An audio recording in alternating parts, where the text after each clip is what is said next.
ప్రభురాత్రి భోజనపు బల్లలో ప్రభురాత్రి భోజనపు బల్లలో చేయి వేయుటకు యోగ్యుడుగా ఉన్నావా, చేయి వేయుటకు యోగ్యుడుగా ఉన్నావా.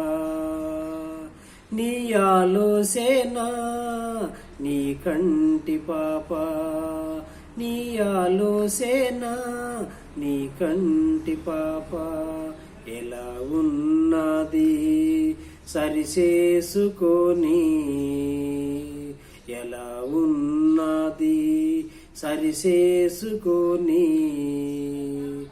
ప్రభురాత్రి భోజనపు బల్లలో చేయి వేయుటకు యోగ్యత కలిగున్నావా, చేయి వేయుటకు యోగ్యత కలిగున్నావా.